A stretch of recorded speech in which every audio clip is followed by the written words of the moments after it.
Hello guys, welcome to my YouTube channel time to study and art. इस video में हम BPSC 131 के third block का 9th unit cover कर रहे हैं और इसका नाम है नागरिकता। इससे पहले इसकी वीडियोस अपलोड हो चुकी हैं। अगर आपने वो नहीं देखी तो प्लीज चैनल की प्लेलिस्ट में जाकर आप वो देखिए, तभी आपको ये वीडियो समझ आएगी। तो आप पहले वो वीडियो देखिए। इसमें हम टॉपिक जो शुरू करेंगे वो है नागरिकता के प्रकार। नागरिकता के कौन कौन से प्रकार होते हैं, इससे पहले हम एक वीडियो अपलोड कर चुके हैं उसमें, जिसमें नागरिकता का अर्थ और नागरिकता की डेफिनेशन के बारे में हमने डिस्कशन किया था और नागरिकता किस किस तरह से प्राप्त हो जाती है, ये टॉपिक पर डिस्कशन किया था। तो इसमें हम नागरिकता के प्रकार के बारे में और नागरिकता के सिद्धांतों के बारे में डिस्कशन करेंगे। इसमें बताया जा रहा है कि नागरिकता मोटे तौर पर राज्य के सभी नागरिक को दो भागों में बांटा जा सकता है। मतलब नागरिकता जो होती है वो दो तरह से होती है। एक तो जन्मजात नागरिकता होती है, यानी कि जो जन्म से मिल जाती है, और दूसरी इसमें बताई जाएगी देशीकरण, जो हम प्राप्त करते हैं। तो पहली आएगी जन्मजात नागरिकता। जन्म के आधार पर नागरिकता प्राप्त करने के संबंध में खास तरह के निम्नलिखित दो नियम हैं। दो नियमों के आधार पर जन्मजात नागरिकता प्राप्त होती है। पहला तो रक्त या वंश का सिद्धांत। इस सिद्धांत के अंदर नागरिकता रक्त या वंश के आधार पर निर्धारित होती है और बच्चे का जन्म चाहे किसी भी स्थान पर हो, बच्चे को उस राज्य की नागरिकता प्राप्त हो जाती है। जब बच्चे का जन्म, ये जो नागरिकता है ये रक्त और वंश के सिद्धांत से स्थापित होती है। जब बच्चे का जो जन्म होता है वो किसी भी स्थान पर होता है, तो उस बच्चे को उसी राज्य की, उसी राष्ट्र की नागरिकता प्राप्त हो जाती है। जैसे अमेरिकन नागरिक का बेटा अमेरिका का नागरिक होगा, चाहे उसका जन्म भारत या दूसरे किसी देश में क्यों ना हो। तो ये आपको समझ में आ गया होगा। चाहे कोई, मतलब जैसे कि हमारे इंडिया से बहुत सारे लोग बाहर जाकर रहते हैं, बहुत सारे प्रवासी होते हैं जो बाहर जाकर रहते हैं।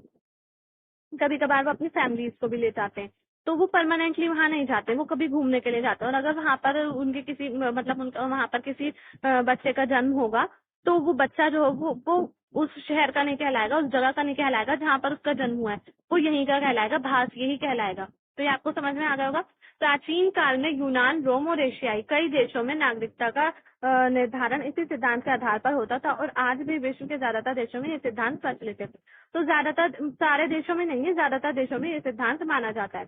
फिर जन्म स्थान का सिद्धांत। इस सिद्धांत के अंदर नागरिकता जन्म स्थान के आधार पर निर्धारित होती है, और एक बालक जिस देश की भूमि पर पैदा हो वह उसी देश का नागरिक समझा जाता है, चाहे उसके माता पिता किसी भी देश के नागरिक हो। वर्तमान समय में अर्जेंटीना में यही सिद्धांत प्रचलित है। तो ये आपको समझ में आ गया होगा। जन्म स्थान का सिद्धांत है ये, जहाँ पर किसी बच्चे का जन्म होगा। किसी, जैसे कि अगर कोई व्यक्ति, जैसे हमारा इंडिया का कोई व्यक्ति है, मतलब इंडिया के लोग हैं और वो अर्जेंटीना में थोड़े टाइम के लिए गए हैं, वहाँ पर उनका बच्चा पैदा होता है, तो उसी जगह पर उनका बच्चा पैदा होगा, तो उस बच्चे को वहाँ की नागरिकता मिल जाएगी। तो ये हो जाएगा हमारा जन्म स्थान का सिद्धांत। उसे वहाँ की नागरिकता मिल जाएगी, और उसे यहाँ की नागरिकता तो मिलेगी, क्योंकि हमारे भारत में ये है कि जो, अगर भारत का कोई नागरिक हो, उसका बच्चा कहीं और जाकर पैदा होता है, तो उसको भारत का नागरिकता मिल जाती है। लेकिन अर्जेंटीना का यह है कि अगर कोई और देश का जो नागरिक वहाँ पर आएगा और वहाँ पर उसका बच्चा पैदा होगा, तो उसको वहाँ की नागरिकता मिल जाएगी, उस बच्चे को, ना कि उसके माता पिता को, सिर्फ उस बच्चे को मिलेगी। अब उसके माता पिता अगर वहाँ रहना चाहें, क्योंकि बच्चे के पास तो नागरिकता होगी, उसको वहाँ पर सारी फैसिलिटीज मिलेंगी जो वहाँ के नागरिकों को मिलती हैं। अर्जेंटीना में वो सारी फैसिलिटीज उस बच्चे को दी जाएंगी जो वहाँ के नागरिकों को मिलती है। अगर उसके माता पिता को वहाँ पर रहना है, तो उसके माता पिता को वहाँ की नागरिकता लेनी पड़ेगी। तो ये हो जाएगा जन्म स्थान का सिद्धांत। अब है देशीकरण। देशीकरण एक वैधानिक प्रक्रिया होती है जिसके अंदर कुछ निश्चित शर्तें होती हैं, जिन्हें पूरा कर लेने पर व्यक्ति को उस देश की नागरिकता प्राप्त हो जाती है। यानी कि संवैधानिक तौर पर किसी व्यक्ति को किसी देश की नागरिकता प्राप्त करने के लिए उस देश की जो शर्तें होती है नागरिकता प्राप्त करने के लिए, उसको पूरा करना पड़ता है। जैसे कि हमारे भारत के संविधान ने बताया कि अगर कोई नागरिक 5 साल तक भारत में रहता है, तो उसको यहाँ की नागरिकता मिल जाती है। तो ये हो जाती है हम संवैधानिक प्रक्रिया या फिर वैधानिक प्रक्रिया। यानी कि जब वो संवैधानिक जो शर्तें हैं उनको पूरा कर लेगा, तब उसको उस देश की नागरिकता प्राप्त होगी। गार्नर के शब्दों में देशीकरण का तात्पर्य विदेशी को नागरिकता प्रदान करने की किसी भी पद्धति से है। मतलब कोई विदेशी है, उसको नागरिकता प्रदान करने की कोई भी पद्धति हो, उसी को ही नागरिकता कहते हैं या फिर देशीकरण कहते हैं। आमतौर पर एक राज्य में दोनों ही प्रकार के नागरिकों को समान स्थिति प्राप्त होती है, लेकिन कुछ देशों में जन्मजात नागरिकों को देशीकरण से हुए नागरिकों की अपेक्षा विशेष स्थिति प्राप्त होती है। मतलब इसमें बताया जा रहा है कि ज्यादातर जो राज्य होते हैं उनमें जो देशीकरण करके उस राज्य में, मतलब कुछ लोग जो होते हैं उनको तो जन्म से ही नागरिकता मिल जाती है, हमारे भारत में कुछ लोग मतलब ज्यादातर लोग ऐसे हैं जिनको जन्म से ही नागरिकता मिल जाती है, लेकिन कुछ लोग ऐसे होते हैं जो बाहर से आकर नागरिकता प्राप्त करते हैं भारत में रहकर, जैसे बांग्लादेशी। 1971 का युद्ध हुआ था तो बांग्लादेशी भारत में आ गए थे, अब उन्हें यहाँ की नागरिकता भी मिल गई है। तो कुछ लोग ऐसे होते हैं कि उनको नागरिकता मिल जाती है, कुछ वहाँ वहीं के होते हैं, कुछ देशीकरण से नागरिकता प्राप्त करते हैं। तो उन दोनों के बीच उनकी जो स्थिति होती है वो समान होती है। कई राज्यों में ऐसा होता है, लेकिन कई राज्यों में ऐसा होता है जो जन्म से उस देश के नागरिक हैं और जो देशीकरण करते हैं, यानी कि जिन्होंने नागरिकता प्राप्त की उस देश की, उन दोनों में फर्क किया जाता है। जो जन्म से नागरिक होते हैं उनको विशेष स्थिति प्राप्त की जाती है। कई सारे राज्यों में ऐसा होता है। भारत में दोनों प्रकार के नागरिकों में कोई भेद नहीं है, लेकिन अमेरिका में केवल जन्मजात नागरिक ही राष्ट्रपति पद पर निर्वाचित होने की योग्यता रखते हैं। तो ये आपको समझ में आ गया होगा। भारत में जो नागरिक होते हैं, चाहे वो देशीकरण से उन्होंने नागरिकता प्राप्त की हो, चाहे उनको जन्म से नागरिकता मिली हो, उनमें कोई फर्क नहीं किया जाता है। कोई भी इलेक्शन में सबके पास राजनीतिक अधिकार होते हैं, सबके पास सामाजिक सांस्कृतिक सारे अधिकार होते हैं सबके पास। लेकिन जो अमेरिका है, अमेरिका में जो जन्म से नागरिक है उस देश के, उस राष्ट्र के जो जन्म से नागरिक हैं, वही केवल राष्ट्रपति बनेंगे, और जो देशीकरण से नागरिक बने हैं उनको राष्ट्रपति नहीं बनाया जाता। तो ये भेदभाव होता है अमेरिका में। देशीकरण के आधार पर नागरिकता प्राप्त करने के लिए व्यक्ति को अपनी पहले की नागरिकता का परित्याग कर नए राज्यों और उसके संविधान के प्रति निष्ठा की शपथ लेनी होती है। तो जब भी कोई व्यक्ति देशीकरण करके नागरिकता प्राप्त करता है तो उसको अपनी जो पहले वाले देश जहाँ पे भी वो रहता था उसकी नागरिकता त्याग करनी होती है। उसकी नागरिकता त्याग करेगा वो, तभी उसको उस देश की नागरिकता मिलेगी, और उस देश के संविधान के प्रति हमेशा निष्ठावान रहेगा वो, इस बात की उसको शपथ लेनी पड़ती है। अन्य शर्तों के संबंध में विभिन्न राज्यों में अलग अलग व्यवस्था होती है। तो जो संवैधानिक शर्तें होती हैं उसके उसमें अलग अलग शर्तें होती हैं इसमें। तो गाइज हमारा नेक्स्ट टॉपिक रहेगा नागरिकता के सिद्धांत। नागरिकता के सिद्धांतों में विभिन्न प्रकार के नागरिकता के सिद्धांत होते हैं और विद्वानों द्वारा नागरिकता पर प्रस्तुत किया गया। बहुत सारे सिद्धांत जो नागरिकता के लिए प्रस्तुत किए गए हैं विद्वानों ने। तो पहला है उदारवादी सिद्धांत। उदारवादी सिद्धांत के अनुसार नागरिक अधिकार नागरिकता की नींव स्थापित करते हैं और यही व्यक्तिवाद की धारणा के आसपास घूमता रहता है। मतलब जो उदारवादी होते हैं, आपने उदारवादी सिद्धांत की अगर BHDC 131 की वीडियो नहीं देखी उदारवाद क्या है तो आप पहले वो देखिए, फिर ये आपको समझ आ जाएगा। उदारवाद जो होता है वो व्यक्तिवाद का जो धारणा होती है उस पर बल देता है, व्यक्ति के अधिकारों पर बल देता है। तो व्यक्ति के नागरिक अधिकारों पर भी स्थापित करना चाहता है। नागरिकता एक कानूनी स्थिति है जो राज्य के हस्तक्षेप और उसे बचाने वाले व्यक्ति पर कुछ निश्चित अधिकार प्रदान करती है। मतलब कि नागरिकता जो होती है वो एक कानूनी स्थिति होती है जिसमें कोई व्यक्ति रहता है तो उसको राज्य में जो हस्तक्षेप होता है उससे बचाती है, और राज्य जब किसी व्यक्ति के मामले में हस्तक्षेप करता है तो उससे बचाती है और उसको अधिकार भी कुछ निश्चित अधिकार प्रदान करती है। TH मार्शल ने अपनी पुस्तक सिटीजनशिप एंड सोशल क्लास में 1950 में प्रकाशित होने के बाद ब्रिटेन में नागरिकता के विकास का पता लगाया। TH मार्शल थे एक विद्वान थे जिन्होंने 1950 में नागरिकता का पता लगाया और ब्रिटेन में पता लगाया जब उनकी पुस्तक प्रकाशित हो चुकी थी सिटीजनशिप एंड सोशल क्लास। उन्होंने नागरिकता को 3 तत्वों में विभाजित किया। पहला तत्व नागरिक, दूसरा तत्व राजनीतिक और तीसरा तत्व सामाजिक। स्वतंत्रता के लिए आवश्यक अधिकार नागरिक के अंदर आते हैं। जो आवश्यक अधिकार होते हैं जो नागरिक को दिए जाने चाहिए तो वो नागरिक के अंदर आते हैं जो स्वतंत्रता के लिए होते हैं। फिर राजनीतिक तत्वों ने राजनीति में भाग लेने का अधिकार शामिल है। तो राजनीतिक से ही समझ आ रहा है राजनीति में भाग लेने का अधिकार यानी कि राजनीतिक अधिकार। फिर सामाजिक अधिकार आर्थिक कल्याण और सुरक्षा के आधार को समाहित करते हैं। तो इन्होंने बताया कि 3 तरह के जो अधिकार नागरिकता में 3 तरह के तत्व होते हैं। पहला तो नागरिकता के पास स्वतंत्रता का अधिकार होना चाहिए, दूसरा राजनीति में भाग लेने का अधिकार होना चाहिए, और तीसरा उसका जो आर्थिक कल्याण है और उसकी जो सुरक्षा है उससे संबंधित अधिकार होने चाहिए, तभी वो नागरिक कहलाएगा। तो ये एंटी मार्शल ने बताया। मार्शल का मानना था कि सामाजिक अधिकार और नागरिक और राजनीतिक अधिकारों का जो सामाजिक अधिकार है वो नागरिक और राजनीतिक अधिकारों का आधार है।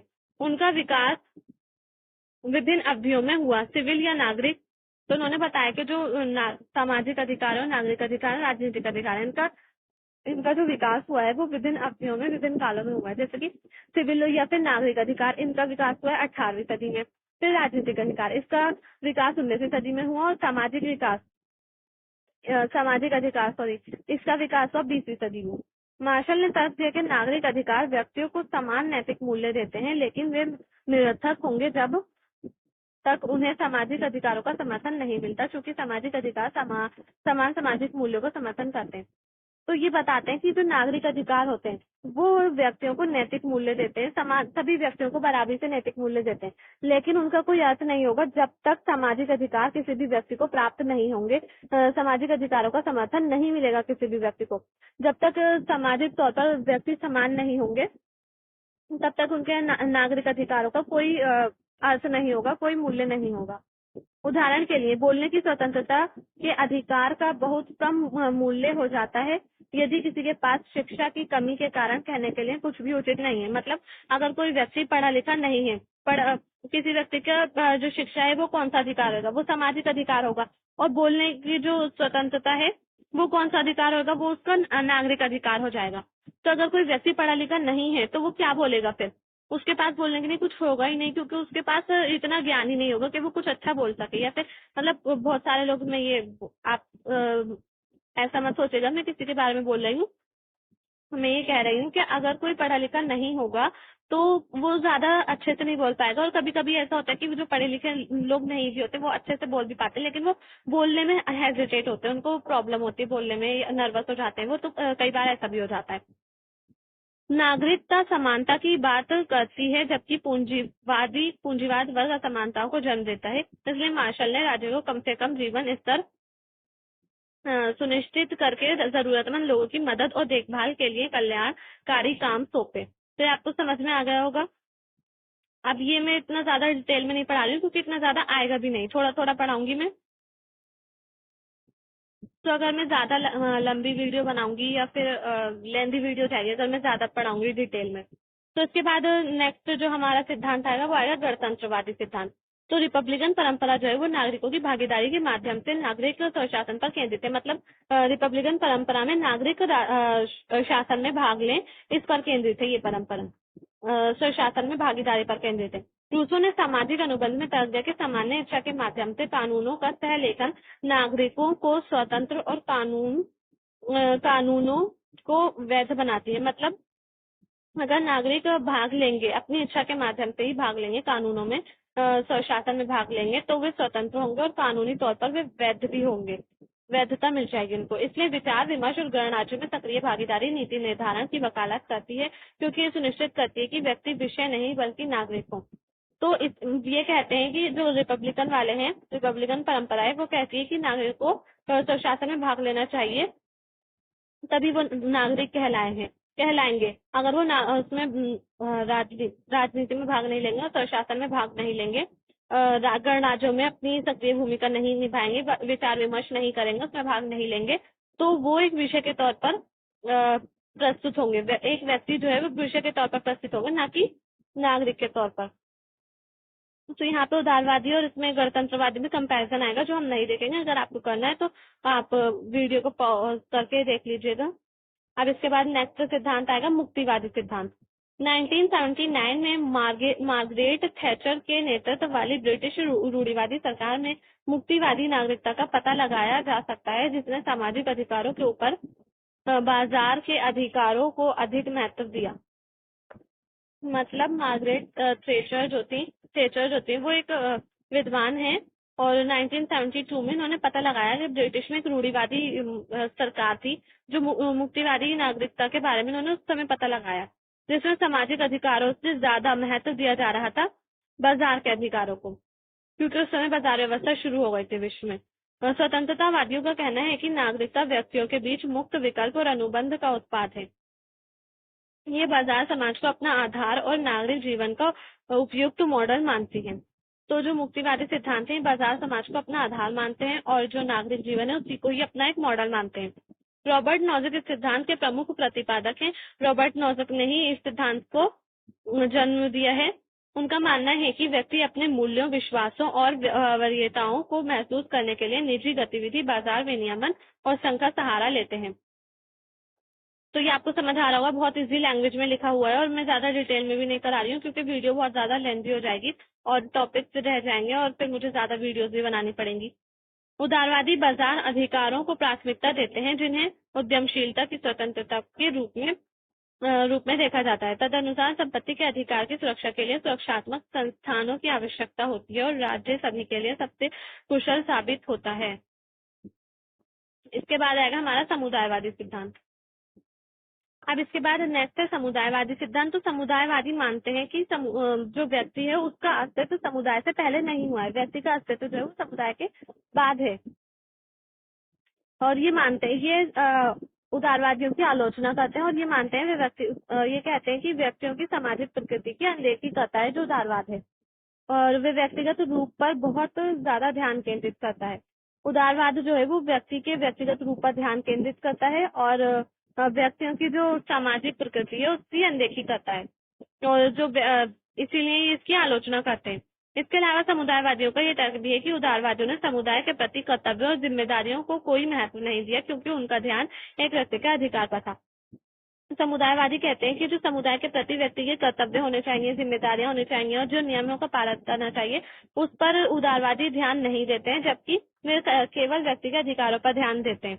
स्किनर ने कहा कि सार्वजनिक सेवा के माध्यम से व्यक्तिगत स्वतंत्रता को उच्चतम सीमा तक बढ़ाया जाता है और व्यक्तिगत हितों की तलाश में आम हितों को प्राथमिकता दी जाती है। तो ये आपको समझ आ गया होगा। ये कहते हैं कि सार्वजनिक सेवा के माध्यम से जो व्यक्ति की स्वतंत्रता होती है उसको बहुत ऊंचे स्तर तक बढ़ा दिया जाता है, और व्यक्तिगत हितों की तलाश करते हैं। जो उदारवादी हैं वो व्यक्तिगत हितों की तलाश करते हैं और इसी वजह से वो आम हितों को प्राथमिकता देते हैं। इस सिद्धांत का मुख्य नियम ये है कि एक नागरिक को समुदाय के साथ खुद की पहचान करनी चाहिए, जिसमें वह खुद एक सदस्य है और अपने राजनीतिक जीवन में भाग लेता है और नागरिक गुणों की प्राप्ति में योगदान देता है, जिसमें दूसरों के लिए सम्मान और सार्वजनिक सेवा का महत्व शामिल है। मतलब ये लोग कहते हैं कि जब कोई व्यक्ति है और वो समाज में रह रहा है तो उसको समाज के नियमों का पालन करना चाहिए, समाज पर भी ध्यान देना चाहिए, समाज के नियमों को अपनाना चाहिए, अपनी पहचान करनी चाहिए, समुदाय के साथ जोड़कर खुद की पहचान करानी चाहिए, एक सदस्य के तौर पर उसको समुदाय में रहना चाहिए और राजनीतिक जीवन में भी भाग लेना चाहिए। नागरिक के जितने भी गुण हैं उसमें योगदान देना चाहिए, उसको जितने भी अधिकार प्राप्त हुए उसमें योगदान देना चाहिए, दूसरों को सम्मान करना चाहिए और सार्वजनिक सेवा भी करनी चाहिए। ये समुदायवादी कहते हैं। ये आप देख लीजिए, मैं ज्यादा पूरा नहीं पढ़ूंगी, इसमें आलोचनाएं आ जाती है, कंपैरिजन आ जाता है, तो फिर जो इम्पोर्टेंट है वो ही मैं पढ़ा रही हूँ आप लोगों को। अब इसके बाद आएगा मार्क्सवादी सिद्धांत। तो मार्क्सवादी सिद्धांत क्या कहता है नागरिकता के बारे में? मार्क्सवादी सिद्धांत के अनुसार नागरिकता से जुड़े अधिकार वर्ग संघर्ष के उप उत्पाद हैं। तो मार्क्सवादी हमेशा से वर्ग संघर्ष के ऊपर ही बात करते हैं और वो कहते हैं कि नागरिकता से जुड़े जो अधिकार हैं वो वर्ग संघर्ष के ही उत्पाद हैं, उप उत्पाद हैं। कानून के सामने समानता सुनिश्चित करने के लिए आर्थिक रूप से कमजोर वर्गों की मौजूदगी एक चुनौती है। ये वर्ग आर्थिक रूप से शक्तिशाली वर्ग के प्रभुत्व के कारण अपने नागरिक अधिकारों का प्रयोग करने की स्थिति में नहीं है। तो ये बताते हैं कि जो कमजोर वर्ग हैं उनके पास नागरिक अधिकार तो हैं, लेकिन वो उच्च वर्ग के जो प्रभुत्वशाली शक्तिशाली वर्ग है उसके नागरिक अधिकारों की वजह से वो अपने अधिकारों का प्रयोग नहीं कर पा रहे हैं, अपने नागरिक अधिकारों का प्रयोग नहीं कर पा रहे हैं। मार्क्सवादियों का मानना है चूंकि राज्य क्रांति के बाद दूर हो जाएगा, इसलिए नागरिकता की अवधारणा ही अस्थायी है। क्योंकि राज्य में राजनीतिक संस्थान नहीं है, इसलिए नागरिकता की कोई आवश्यकता नहीं है। तो ये नागरिकता की आवश्यकता को नकारते हैं, कहते हैं नागरिकता की आवश्यकता ही नहीं है, क्योंकि राज्य जो है वो क्रांति के बाद खत्म हो जाएगा, दूर हो जाएगा, राज्य विहीन समाज बन जाएगा, तो नागरिकता की अवधारणा अस्थायी हो जाएगी, फिर उसके बाद नागरिकता की कोई जरूरत ही नहीं होगी। मार्क्सवादी हमेशा से राज्य विहीन और वर्ग विहीन समाज की बात करते हैं, तो इसलिए कहते हैं नागरिकता की कोई जरूरत ही नहीं है। तो यहाँ पर हमारी ये वीडियो जो है हम यहाँ पर फिनिश कर देते हैं, एंड कर देते हैं इस वीडियो का। इसके बाद हम नेक्स्ट वीडियो में यहाँ से इस टॉपिक से स्टार्ट करेंगे। तो गाइस, अगर आपको वीडियो पसंद आए तो प्लीज लाइक करें, शेयर करें, चैनल को सब्सक्राइब करना ना भूलें। थैंक्स।